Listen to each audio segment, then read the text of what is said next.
Yes, ma'am. Thank you, sir. Namaskar, everyone. A very good afternoon to one and all present here.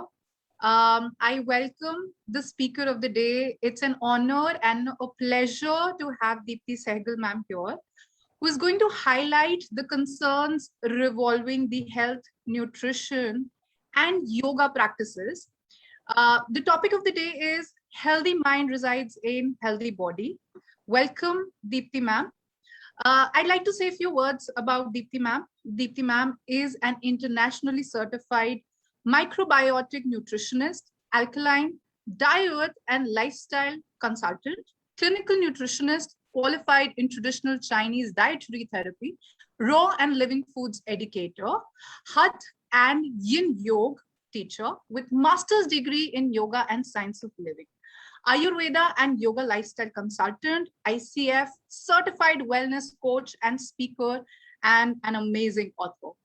Okay, so apart from that, ma'am has also started her own initiative called as Swarasya, which takes care of the ancient skincare and has also opened an online studio named as Yuvana, the Ageless. So, ma'am, it's an honor to have you here and would be addressing a lot of concerns voiced by the parents in general. And of course, at the end of it, we'll open the session for the parents to ask their own queries. If they have any questions, they can put it in the chat box throughout the session that we have today. So welcome, ma'am. Would you like to give us a little insight into the approach that you use here? I remember you talking about the holistic approach the other day we were talking to you. So ma'am, would you like to open the session and talk about the holistic approach that you use and how that could be helpful for the students and the parents who are present here?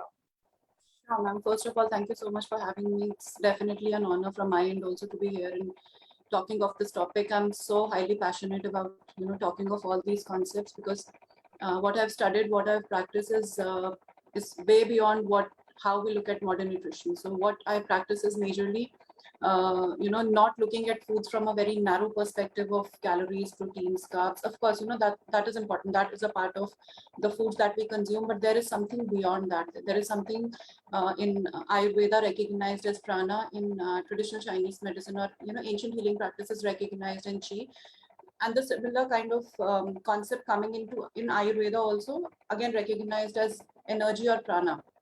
So what I am educated into is, of course, I'm a clinical nutritionist. I'm educated into the modern way of looking at foods, but equally, I'm also educated into looking at foods not only from, this quantifiable angle perspective, but also qualitative perspective. For example, if we look at foods are, of course, nutrition, but foods are also energy. So if I have to just give an example, in Indian households, we, like puri aloo is something which is a very common food, and generally we do have, all of us have it.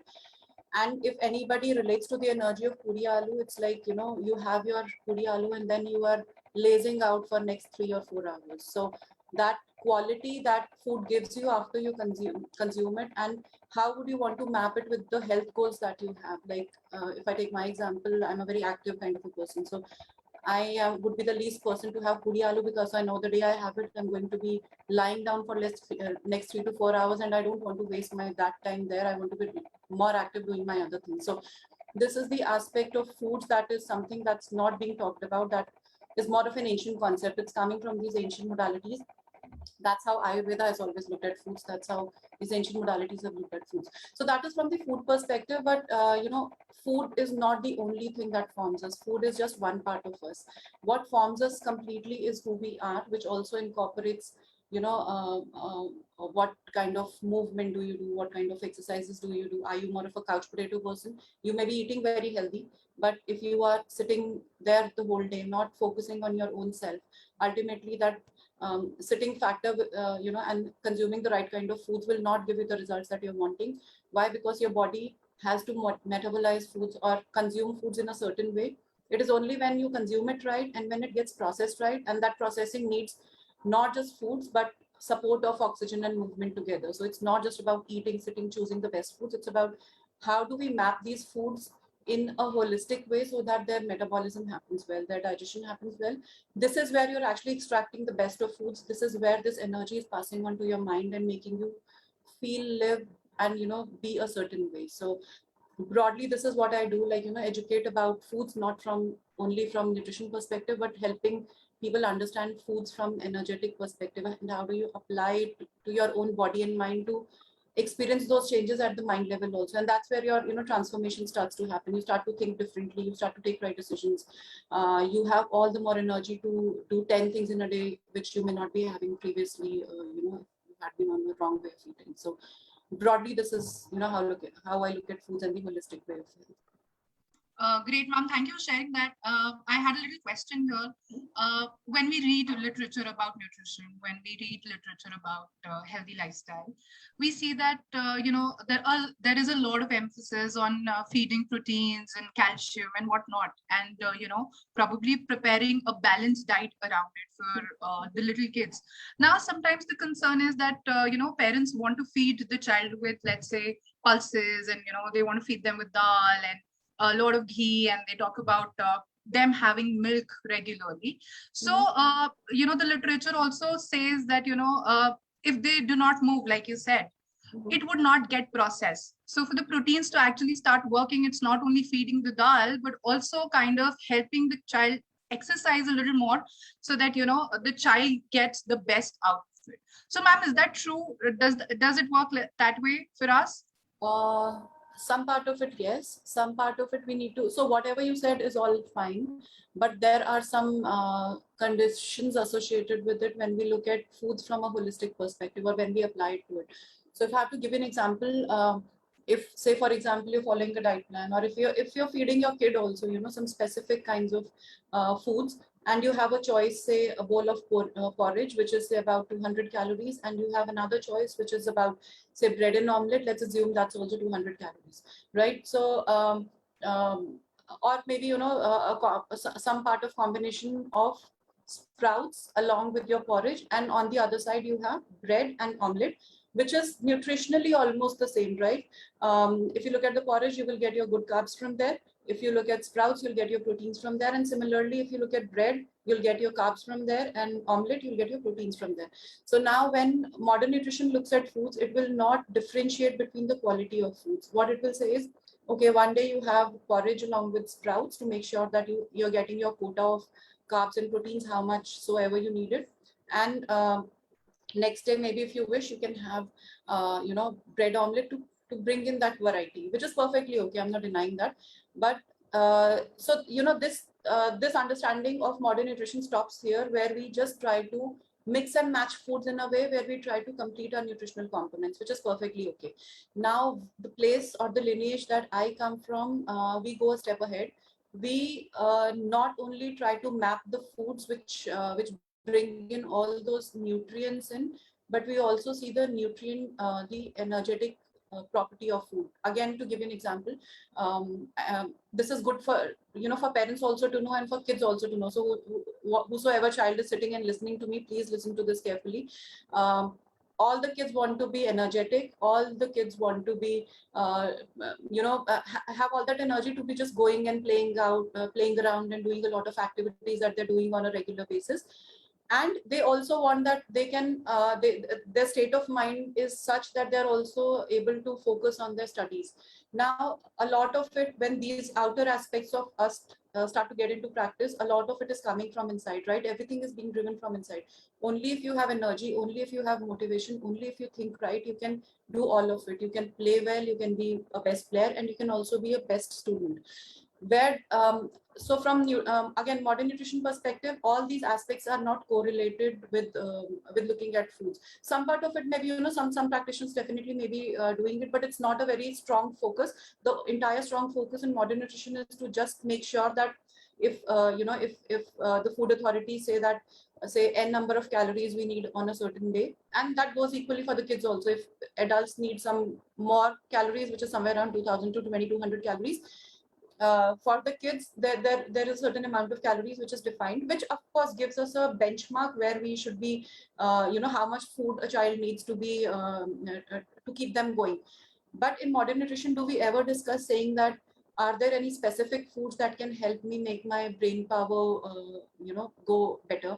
Or are there any foods that can actually help me cleanse in a way so that I'm all full of energy. Because if there is a lot of garbage and toxins or wrong foods or all these, junk foods which kids are very, fond of, are going in, what are they doing to me? What are they doing to my energy? So in the holistic way of looking at things, we look at, okay, this food has these many calories, this much nutrition, and what is the kind of energy this food is giving to you. So when you start to incorporate right foods, a spread of combination of right foods in a way, including certain items which are good for your brain, including certain items which are good for your body, including certain items that even if a child is binging onto wrong foods, which a child will, of course, we are in that environment, we cannot stop it. But how do we balance it in a way where we have our best foods? We have, if we want to have pizza, we have it. If we want to have burgers, we have it. If we want to go out and enjoy, we have it. And also we keep equal focus on ensuring that what other foods do I have, so that the negative impact those junk foods are having on us start to neutralize. So that's one part of it, looking at foods from this perspective. The second part of it is coming on to the movement and energy. Again, that's a movement and flow and exercise. Very, very important for any child who's a very sedentary lifestyle. And if such pandemic times have made you even more lethargic, I would highly recommend, rather I would urge parents also to kind of, be a little open-minded in those secured environment. If you can send out your child to just go and have a run. See, it is very, very important, because it is all related. Whatever I'm saying is very tightly related to everything, including your biology, your physiology, your psychology, and your physiology, which means how your body is functioning when you're eating those carbohydrates. Is it giving you enough energy to go and play out? If you're eating the kind of oils that you're eating, is it making your brain strong enough to think right, or to have that much of a strength or energy to put into your studies? So, all of it actually comes together when we look at foods from a holistic perspective. Towards the end of the session, I'll also be giving you the pointers on how, from the food perspective, like from the specific foods perspective, how do you design your meal in a way? How should your meal plan look like when it comes to making sure that you're eating for energy also, you're eating for studies also, you're eating for brain also, and you're eating for playing also. So that's how it goes here. Great, ma'am, nicely put together. And like you talk about the modern nutrition, also, ma'am, with the modernities involved, and also looking at the pandemic situation where everybody is working from home, the parents are also working, and the kids are also very busy with their own lifestyle. And sometimes, ma'am, like you said about the energy management, the meal planning also then has to be taken into consideration. The calorie management has also, a lot to do with it. So, ma'am, sometimes this becomes very taxing, very difficult for the parents to work around. Like for a day or two, they can follow it, but then, it becomes very difficult on a day-to-day thing. So, ma'am, is there a way in which the parents can, do the calorie management and, it not becoming a daunting task for them? So is there do you have a suggestion as to how the parents can plan it better for their kids? And now, like the schools are also slowly opening up, and at home the kids love to snack every 10 minutes or every half an hour. They need a meal, which may not be possible when they go to school eventually. So, ma'am, do you have any suggestions as to how the parents can plan it in a better way for themselves as well as for their own kids?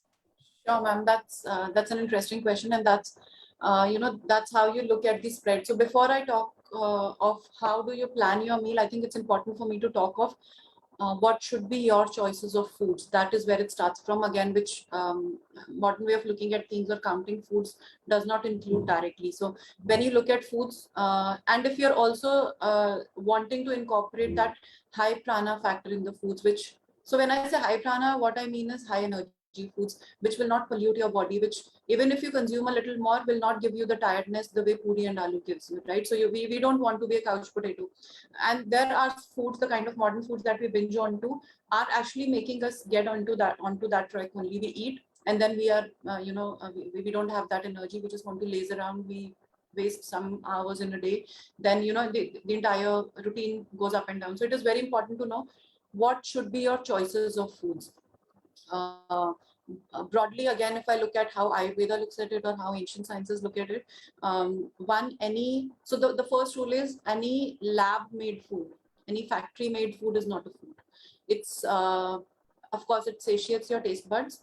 Occasionally it is okay, kids will binge on it, we have that environment, and for enjoyment it's okay, yeah. But such kind of foods should not be our regular foods, and there have been studies and researches in the domain from where I come from. Like every other day some research is coming talking of foods. Of course, there is one angle of foods where we see that, okay, say for example, let me take an example, like for example cornflakes. Okay, so cornflakes is a lab made food. If you look at the box, it does mention that it has so many carbs, so many nutritional elements, and we are satisfied to that level.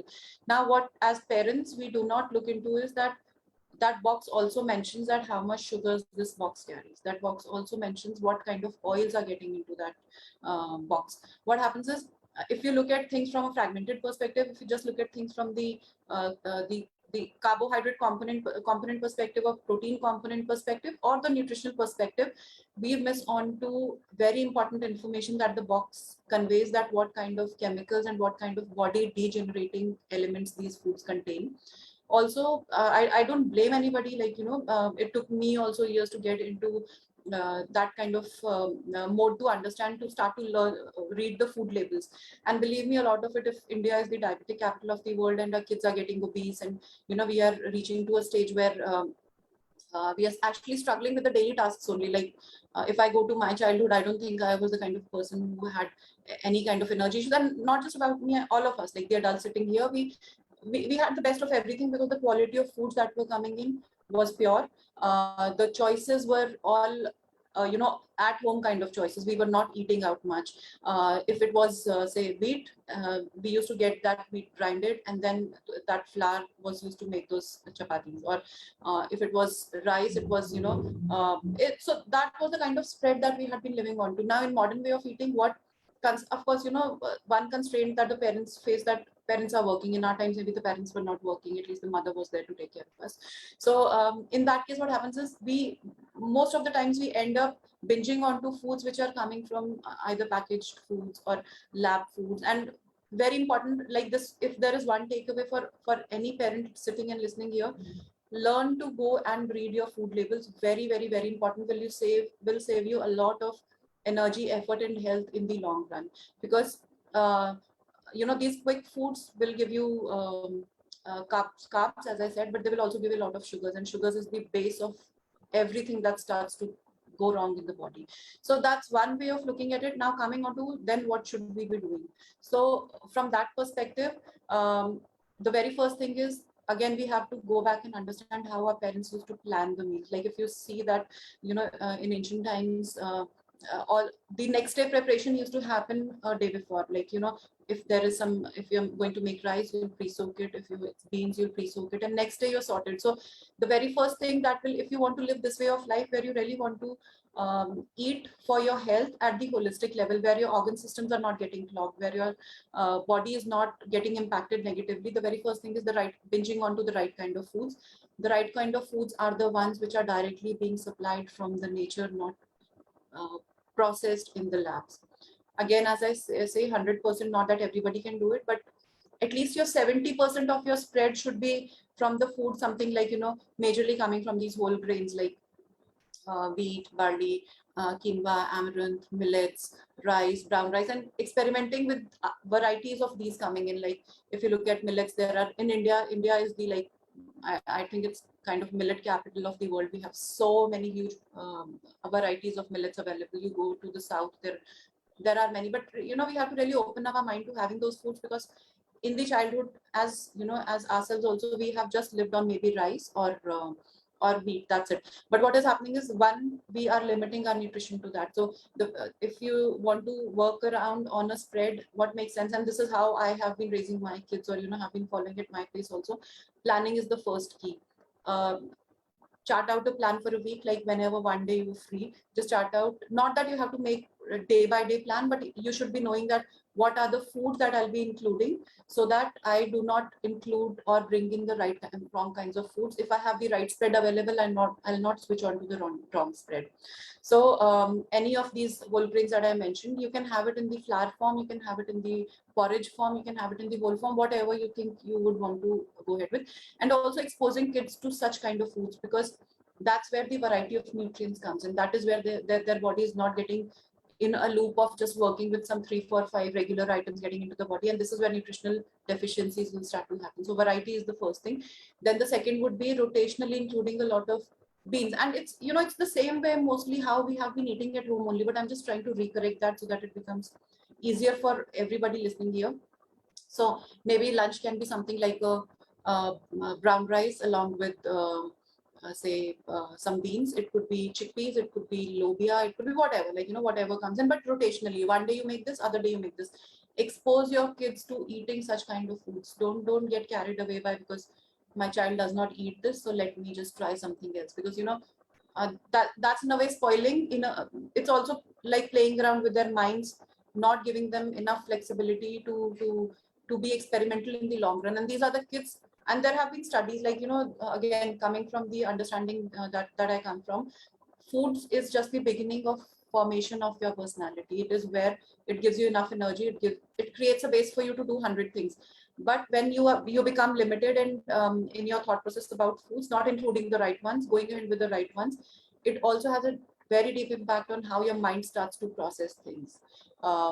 So again, coming back to the spread of what we were talking about, go high on experimenting with different grains, go high on experimenting with different beans, include a lot of vegetables in your diet. You have to really figure out the right ways. How do you do that for your kids? For me, again, it is not very easy to include all of that, but what I do is I try doing it in a very like I try to include it in a way that kids don't come to know about it. Like, for example, if it is lauki, I have to include it in there, means I know they will not eat it. So I will make a puree out of it, and I'll add it to my dough and make my dough with that pureed lauki, rather than making that dough with water. So these are some small little tricks you really have to play around with.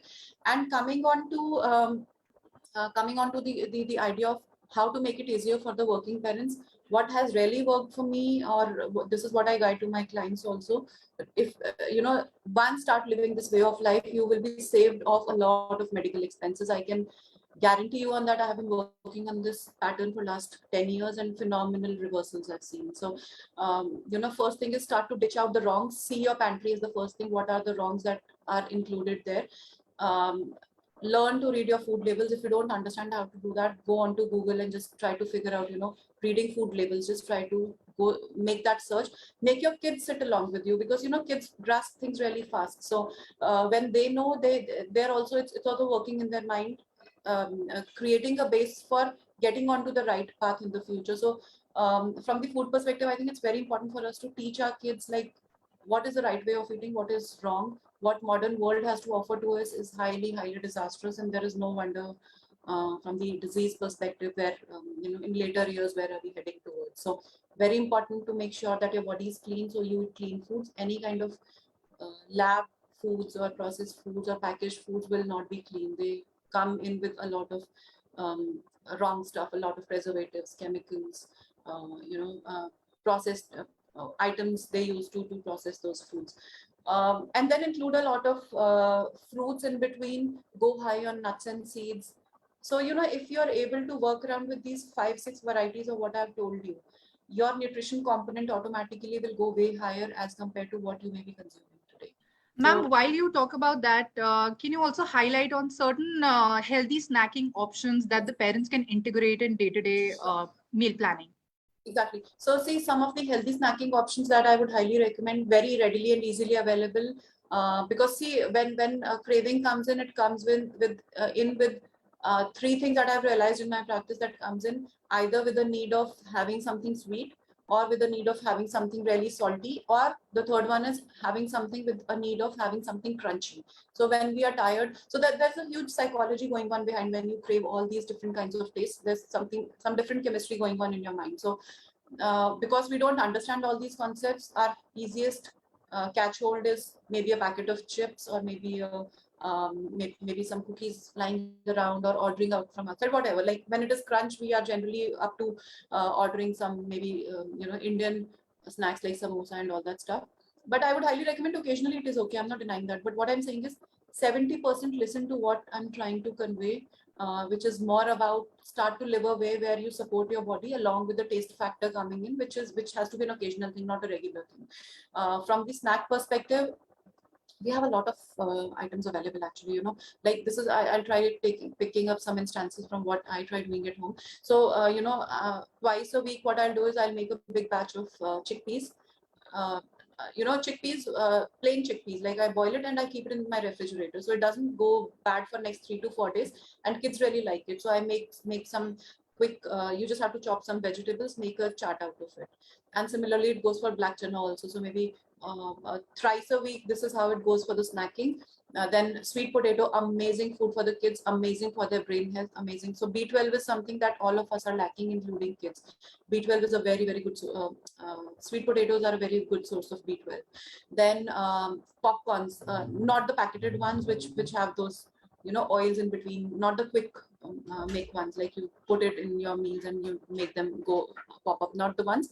Buy those raw corn, dry corns, and it's very easy. You just add some oil into it, some salt and turmeric if you want into it, and just let it go on a high flame for a certain time. They will start to pop up on their own. So that's a very good snack. And if you don't have time, you can make a big batch and keep it also. Like if you're working, for the parents, just buy a big jar, make it all together for a week's time on a weekend, and keep it with yourself. Because cornflakes is crunchy, it is light, and it is carbohydrates. When you have those crunch needs happen either for the kids or for the parents, cornflakes is a very good snack because of that crunch, it immediately awakens your mind. So the taste of crunch or the feeling of crunch is directly related to awakening your mind, and that's why we crave it by evening, because by that time our mind has already gotten into that sluggish mode because of through the day activity. Apart from that, go high on nuts and seeds, very good option. Hummus, again, a very good option. You can have it with maybe carrot sticks. And again, this is pre-preparation, as I said, like chickpeas are something which is such a versatile food. You can make a chaat out of it. You can make hummus prepared out of it. Then other options, if I have to give you, nut butters. This is something that you don't even have to prepare also. Like buy some good nut butters. Don't go ahead with the commercial ones. There are some commercial brands, I cannot immediately recall the name, but these are like a lot of process. Try to figure out some brands which are doing small little work, but they are actually giving you some good options. The two ones that I have actually found are good ones are, one is 9 grams or something like that. They have really good nut butters and they have a variety. So how do you have your nut butters? Again, not with the breads, because again, it's coming in with a lot of processed element. Occasionally, again, as I said, it's okay, but majorly how you can go about it is you can have your crunchy fruits and vegetables with your nut butters. Like just chop some apples, try to have it with the peel, but again, wash your peel really nicely, just dip in into those nut butters, and become such a relishing snack. Very tasty, full of sweet, full of crunch. So when we look at snacks, I think I'll give you the concept that will really help you. So the concept is the cravings generally happen during the midday or evening time, like somewhere around 4 or 5. How the brain has worked through the day and when it needs a rest, there is a certain element of crunch, the feeling of crunch that your brain needs to get awakened back again. So it helps awaken the mind. Now, because we are not aware that what are the right kind of foods that can give us that crunch, we generally binge onto the wrong ones. Like chips will also awaken your mind, but similarly, a carrot stick with hummus will also awaken your mind. Rather, it will awaken your mind by giving your body all that energy and right stuff, which will not burden you. But when you have that cravings fulfilled from the wrong kinds of foods, immediately they will give you some satisfaction, but after that you might not feel very you might not feel at the best of your energy, or you might feel a little more sluggish, because that heaviness of those wrong foods and the wrong oils getting into your body is where your body starts to really starts to pile up a lot of wrong stuff within over years, like all these conditions like diabetes. And rather, for if we look at the kids conditions also, like hyperactivity is something which is very common in kids. Obesity is just growing like anything. it's to do with the, a lot of unawareness of us not understanding the food labels, mindlessly, just because we are working, having that spread of wrong foods available at home, just with the thought that, okay, at least my child is eating something. We really need to go beyond this thought process of saying that at least my child is eating something. What I suggest parents, let them not eat. That is much better than giving them the wrong stuff, because when they're not eating, their body is getting into a mood. So in your body, the detoxification process only starts when there is a gap between eating. Till the time you keep eating, the digestive processes are on. Only when there is a gap in your eating times, and that's why this concept of intermittent fasting also exists in ancient sciences. You give your body, so you keep a window of 8 to 9 hours for eating, and have whatever meals you want to have between those 8 to 9 hours, starting from morning, whatever time is convenient to you, and wind it up by 7 p.m. latest if you sleep by 10 p.m. And from 7 till 7 in the morning, you're at least giving your body 12 hours of window to get into that mode of detoxification. If your body does not purge out what is going in, even if it is the best food, that purging has balances the goodness of the food, because inside the body, that good food also becomes a poison. If it is not eliminated, it keeps rotting in there and creating base for all those bacteria. And this is where, all these health conditions actually start to happen. You call it sinus, you call it obesity, you call it cold and flus, because of a lot of accumulation in the small channels of the body happening and not letting body work in its proper manner. Ma'am, that brings me to another question. There are a lot of kids who are also attending the session, and there are times when the parents really work hard to give them the best kind of breakfast. They plan it so well, but these kids, either they skip the breakfast, the morning breakfast, and or they they binge on it while they are attending their classes. So, ma'am, would you like to suggest why breakfast is very, very important for these kids? Can you please highlight on that a little for us? Yes.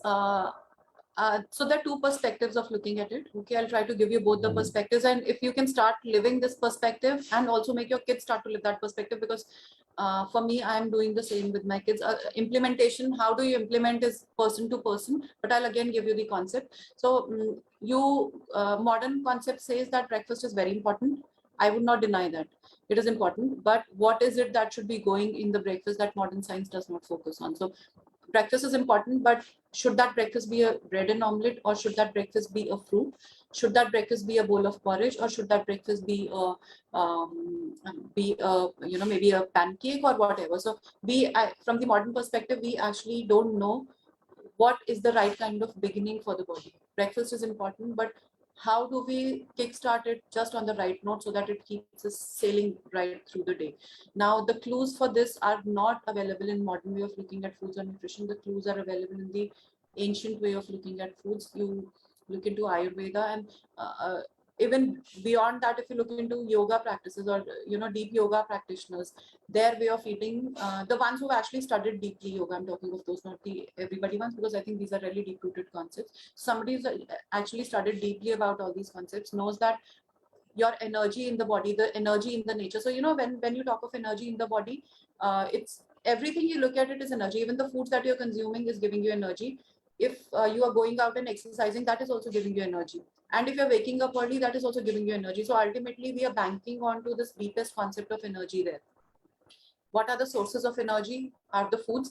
And in the morning, because we are empty since whole night, the body has gone through this cleansing and detox processes.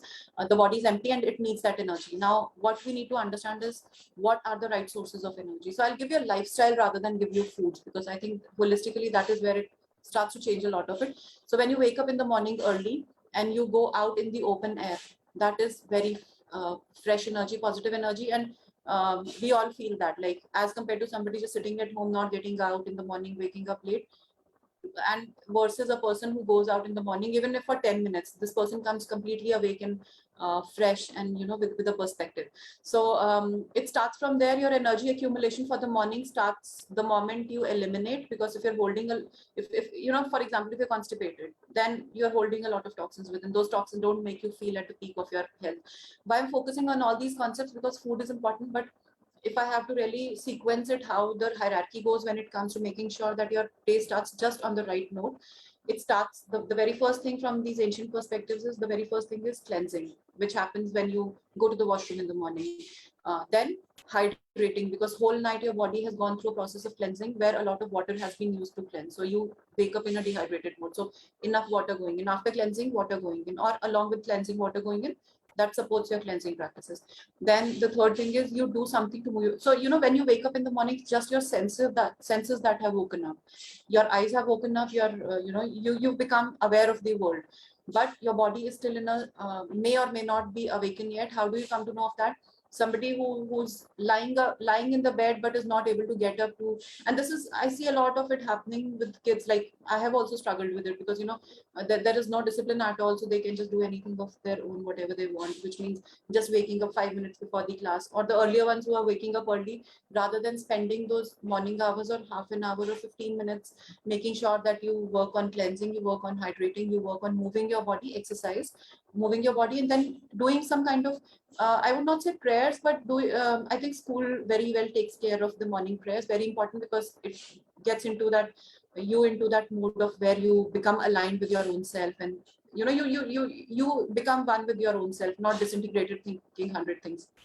So when you start that on that note, and then we get onto the breakfast, having bread in the morning or omelette in the morning.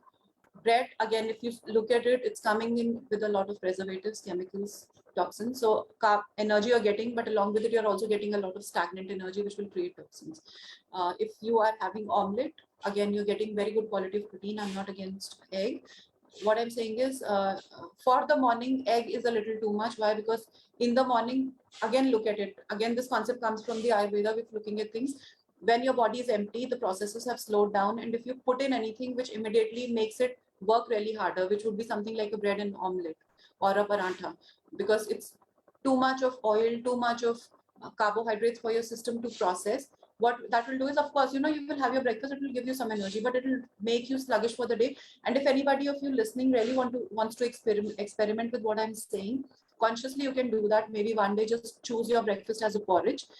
I would say you can make a salty porridge. That is way better than having sweet one, because milk also is a little heavy on the system. Through the day, anytime, you can have it, but starting your day with the milk creates a lot of sluggishness in the body. Now, I understand this is a different perspective that I'm trying to give you here, but if you get into the holistic way of looking at things, milk, it has to be a limited quantity. One, secondly, it should be just consumed to make sure that your calcium needs are taken care of. You don't have to go very high on milk. Not required, not recommended. Coming on to how you start your day, the best way out, if I have to give you the best way out, the options would be something like a porridge. How I try to make it is with almond milk. So I don't go ahead with the normal milk. And this is what I have made my kids also gotten used to. Simple recipe, nothing. You already have those pre-cooked, grains with you or porridges with you. You don't have to do it in the morning also. If you're working, you don't have time, do it at night. This is what even I do. In the morning, I just have to mix the two, add some jaggery to it, add some nuts to it, and it is ready along with the fruit. Amazing breakfast. Parents can also try, kids can also try and see how your energy flows through the day. You feel really lighter. You will have more energy as compared to having paratha in the morning or a cornflakes with milk in the morning. So, nutritional elements are being taken care by both the ways. I'm not commenting on that. I'm saying that the energetic component that makes you achieve more, think right, have more focus and intention in your studies is this way of eating. Also because, and another point that I think I'll address here is that if the parents are worried that my kids early morning are not having anything, it's been 9 o'clock and they'll be into their classes till first break happens or second break happens. I think this should help you. 11 p.m. at night till 11 a.m. in the morning is the time when your body is detoxifying. Okay, so if you start to put in foods which are very heavy, such kind of foods will stop the detoxification process, which is the body's capability to push out the toxins, one, and secondly, the load of digestion coming together will give you a lot of sluggishness in the body through the day. And anybody experiencing this can just try it out 1 day or 2 days and see what I'm saying, how that makes a difference to you. So rather than starting your day immediately at 9 o'clock with a heavy breakfast or 8 o'clock with a heavy breakfast, I would highly recommend focus on making sure how much cleanse you can do in the morning, whatever is possible for you or whatever your body redirects. Then moving on to, as a second step, hydrating your body. Do have water in the morning. You create a flow in the body only with the water. Otherwise, only solids going in will again make you sluggish. a lot starts to get stuck in, and toxins is the first thing from where everything starts to happen. So the third thing I would recommend is move your body, even if it is 10 minutes, simple stretching, just doing like this or like this or like this. Even if it is this much enough, your body opens up, awakens up, you connect with your own body. Then as you get into the schools, attend your school. For the parents, I think this is more for the parents, don't push them on having breakfast if they don't want to have it. Give them some fruits, whatever they like. If it is one apple, if it is one banana, what is happening is when you're giving them fruits, it is supporting their detoxification process. So when I say that 11 p.m. to 11 a.m. your body is detoxifying, I'm not saying that don't give anything to them. What I'm saying is eat only those foods that support the detoxification rather than hampering it. So fruits will not hamper the detoxification process, which means if your kid is not eating up till 11 a.m. also in the morning, and he's had some fruits, maybe a banana or an apple, good enough, good enough. You don't have to really stuff him with the food, and let his own hunger guide him, coming and telling you that now I'm hungry, I want something, rather than you pushing no because it is time 9 a.m. you have to have it before that. This is where we are actually killing their own intuition. Also, we really need to teach to be very connected to their own selves. That only happens when they start to realize their own needs, which will happen by giving them some free time of not even feeding them. Let them realize what hunger means. Let them realize what thirst means. That is where they get into a mode where they know, okay, this is what is important for me, not somebody else is there to take care of me. I have to take care of my own self. So this is broadly how it goes. Like start your morning with fruits or sprouts, and if you want to have something, maybe have mid-meal, which is a little more high on proteins and carbs. Great. I think, ma'am, that was really, really insightful. Just one more question that I have. Since a lot of kids could not go out because of the pandemic situation, and very low on any physical exercises, like you said, they're leading a sedentary lifestyle because they're not moving around, maybe not eating well. So, ma'am, can you give us like a couple of quick exercises that these kids can do, and again follow them on a day-to-day basis, which are easy to do and easy to follow as well? Right. So again, I'll pick up the clues of what I have tried to do for my kids.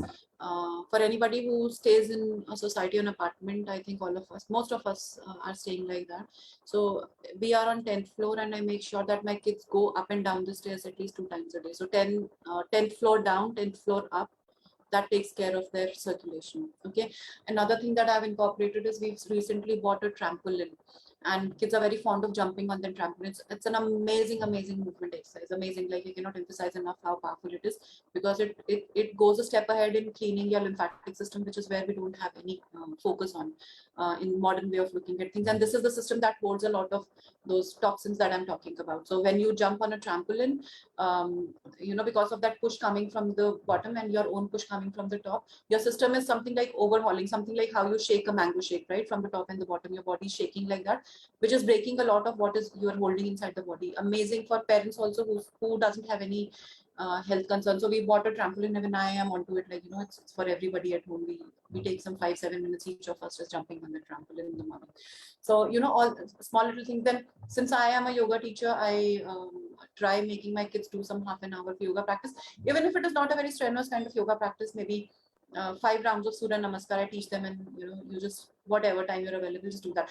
One thing that has really worked me for us at our place during these pandemic times, we've created a space at home where we've emptied out our one room completely, even if it means going away or parting with our precious possession also, in the way, like if it was bed, we just gave away like that. We wanted that space, because unless you have space, you cannot get into that movement flow. That energy gets restricted. So we created that space. Now one room is all about trampoline in there.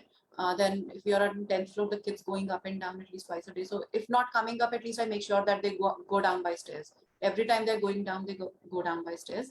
Other than that, the space is empty there. So if I'll take some moment there to make them do some 15-20 minutes of yoga, if at all it's possible for me. Or if it is not, there is one system that we've installed in that room, and I play some kids yoga there. I tell them, okay, you be there, and whatever you see, you just practice. So any form that they are able to move is good enough. They should not be a couch potato. Moving bodies are healthy and ageless bodies, I can tell. Great, ma'am. Thank you so much. And we have a question in the chat box. Like a parent has written, please advise some yoga asanas for kids as it is very difficult to develop the interest of kids in yoga. So, ma'am, can you suggest something, please? Yes, sure. I agree to that. Very difficult for the kids to get into to understand yoga. But I'll try giving a little different perspective because this has actually worked for me, for my younger daughter, not for the elder one, but for the younger one.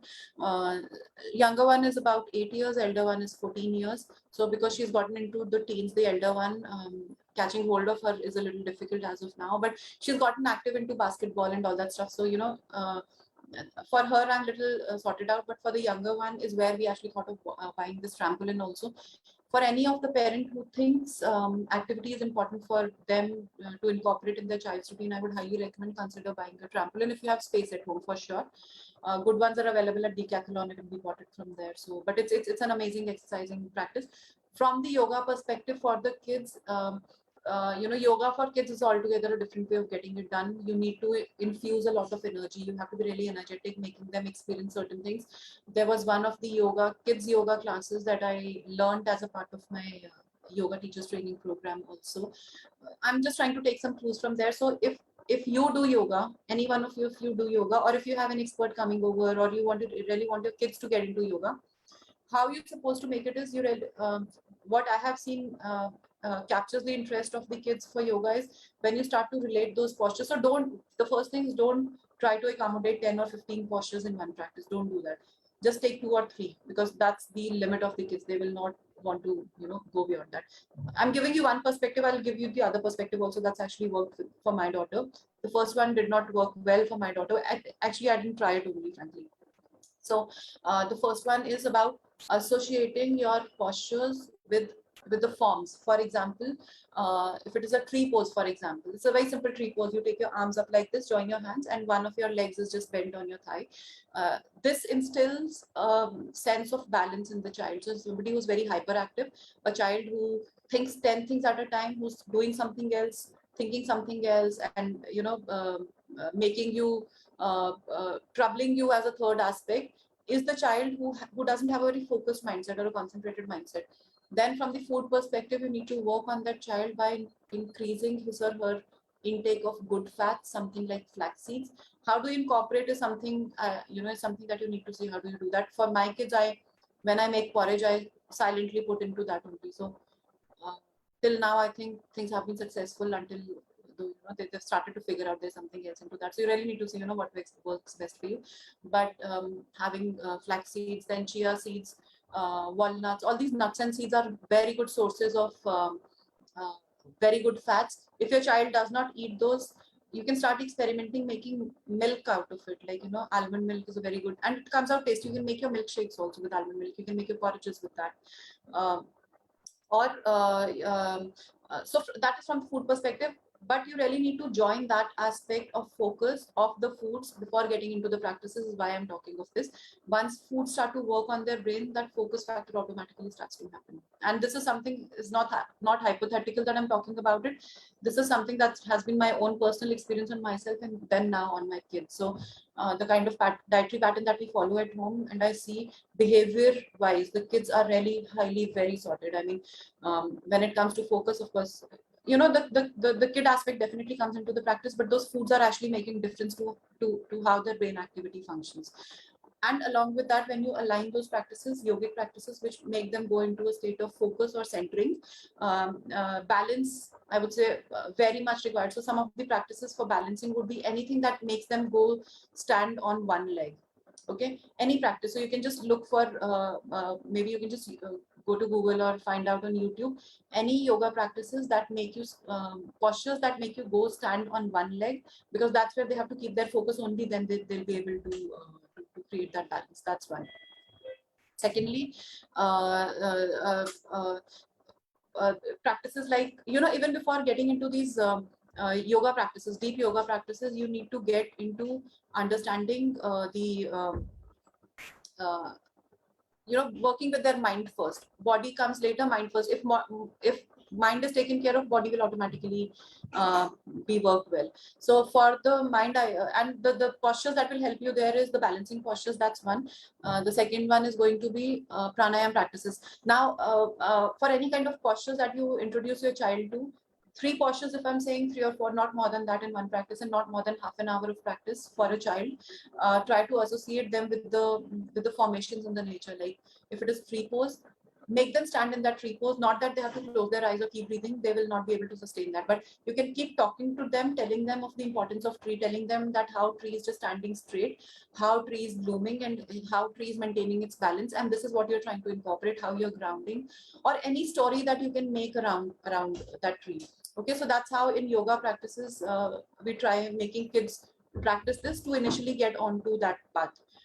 The other perspective that has really worked well for my younger daughter, which is not about making stories, but about making her, opening her up her perspective on feeling what she's doing. So this has really worked well for me also when I got into yoga, because nothing else worked. Like I was studying hundreds of theories, but until I started relating to my own self, experiencing, okay, this is happening, I'm feeling the pinch here, I'm feeling the strain here, I'm feeling the stretch here, is where what made me also and the younger one also get into it. So that's the second aspect. Like when they go into a posture, for example, they go into a tree pose, or they go into a split, whatever, wherever they can go, just tell them not to think here and there. Just tell them, go within yourself, internalize, and tell me, how do you feel? So you really have to keep that conversation on, otherwise the kids will not stay there. But as a part of that conversation, you tell them, okay, now you're standing there, what is happening? Are you feeling like you're moving, you're not able to maintain balance? Do you feel some strain in your right leg or left leg, wherever you're standing? Do you feel some relaxation in the other leg which is there? So you really have to engage kids from that perspective, but you're teaching them also to how to internalize, how to start to relate with their own selves. That's the second aspect of it. And the third aspect that I haven't tried, but I know of some of the practitioners who incorporate that, which is making yoga fun. Like you do a practice which makes them laugh a lot, even if they don't practice it perfectly, that's perfectly okay. At least they are moving. So the fun aspect is done from that perspective, that at least they're doing something, at least they're moving. Even if it's not the right way, that's perfectly okay, because they're still the kids. So gradually, if they grasp the sense of connecting with their own selves, automatically the seeds are sown in there. They will keep taking it forward. So you just need to sow those right seeds within them. So these are some of the things that you can do. Some quick ones, good practices for the kids quickly, if I have to mention. Surya Namaskar is one of the best and complete ones, just the complete ones. Like even if they do 2 or 3 rounds, it just completely opens up the body, and the circulation reaches the brain. Your brain is activated because that blood flow reaches the brain. So very important. Upside down postures, amazing for the kids, because studies, and they do have that stress of the studies. The mind is still building up. The more you support your brain is where you're supporting their mental and emotional health as well. So even if they cannot get into that headstand or whatever, just make them lie down on the bed and their head just hanging on the bed. So wherever the head is hanging, the pressure of the flow of the pressure is getting towards your head. That's where they are rejuvenating their mind and creating more space in there. So these are some of the things I think that can really help. So just join over. Great, ma'am. That was very, very insightful. In fact, coming from the background of psychology, I feel that, these are also at the core of mindfulness. Yes. A lot of times we talk about concentration levels and the attention spans. I think parents have this concern a lot of times, and they ask us, ma'am, what is this way in which we can increase their concentration levels and the attention span? So I think this is the most healthiest way you could do that. When we are doing these asanas, the yoga postures, all of these, we are also teaching them mindfulness, which eventually helps them to learn better, to be present in the moment in a more holistic way altogether. Exactly. So just to add on, if yoga is something that's high on your cards for your child, one thing also have seen that works really well for a lot of kids is, rather than making them do yoga at home, and if your target is just 3 or 4 postures, so that at least they start to have a taste of what it is, and also that story thing that they start to imbibe in their mind, so that their mind starts to become more creative on that aspect.